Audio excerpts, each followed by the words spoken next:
السلام عليكم، مرحبا بكم معايا في القناة ديالي. اليوم غادي نهضروا على واحد الفاكهة جديدة ومفيدة بزاف اللي هي البرقوق المجفف اللي كيعرفوه الناس حتى باسم العينة.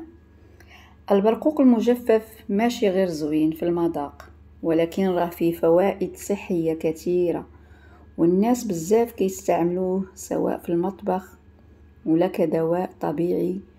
في هذا الفيديو غادي نعرفوا علاش خاصنا ناكلوا البرقوق المجفف، شنو هي الفيتامينات اللي فيه وفين نلقاوه، وحتى شحال كيسوى في السوق.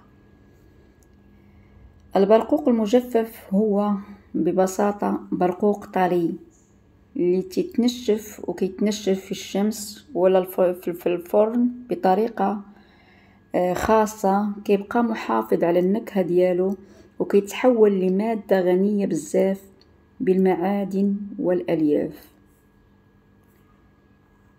البرقوق المجفف معروف باللي كيعاون بزاف الناس اللي عندهم مشكل في الإمساك، حيث فيه نسبة عالية من الألياف، وكاين فيه واحد المادة سميتها سوريتول اللي كترطب المعدة وكتعاون الهضم. فيه معدن برون والكالسيوم، وهو مفيد بزاف للعظام خصوصا للنساء اللي فوق 40 عام. باش يتفادوا هشاشة العظام كيحمي من أمراض القلب. كاين فيه مضادات الأكسدة اللي كتحارب الكوليسترول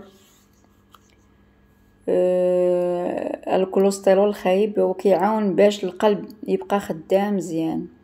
كيعاون في الطاقة والنشاط حيث فيه الحديد اللي كيعاون ضد فقر الدم، وكيعطي طاقة للجسم بلا ما نحسو بالإرهاق. مفيد للبشرة والشعر حيث فيه الفيتامين A و O اللي كيعاون البشرة تبقى رطبة والشعر يبقى صحي وما يتساقطش. نقدروا ناكلوه بلا ما نزيدوا عليه والو كتحلية صحية. نقدروا نزيدوه مع كوكيزات او حلويات الوليدات. نستعملوه في المروزية ولا في الطاجين بالحلو، حتى بالكفتة يجي زوين. بعض الناس كيطحنوه كيستعملوه مع اللبن او الزبادي، زوين بزاف. الثمن ديالو كيختلف من بلاصه لبلاصه، ولكن تقريبا كيتراوح ما بين 60 درهم حتى 100 درهم الكيلو، على حسب الجودة.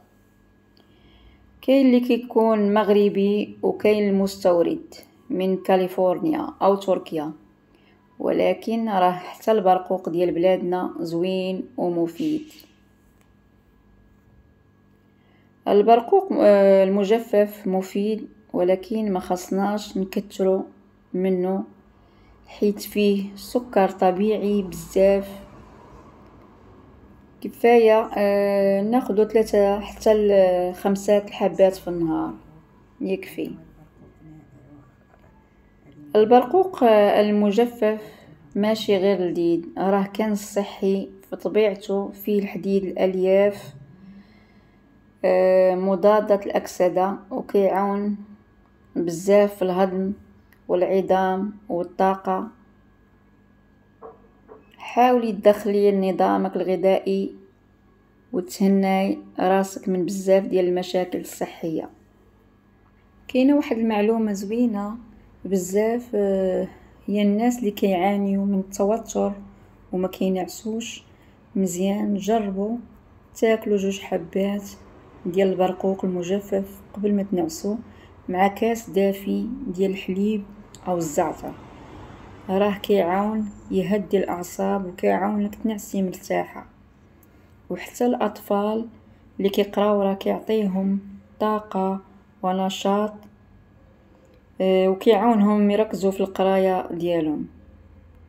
قبل ما تشري اي نوع من البرقوق المجفف شوفي واش ما فيش مواد حافظة بحال الكبريت، وخودي ديما الأنواع الطبيعية، حتى لو كانت غالية شوية راها الصحة ما عندهاش ثمن. كنتمنى يكون الفيديو عجبكم واستفدتوا منه. ما تنسوش ديروا لي لايك وتشتركوا في القناة وتفعلوا الجرس باش يوصلكم كل جديد ديالي، وخليوا لي تعليقاتكم وارائكم راها كتفرحني وتشجعني بزاف. نتلاقاو ان شاء الله في الفيديو الجاي. مع السلامة.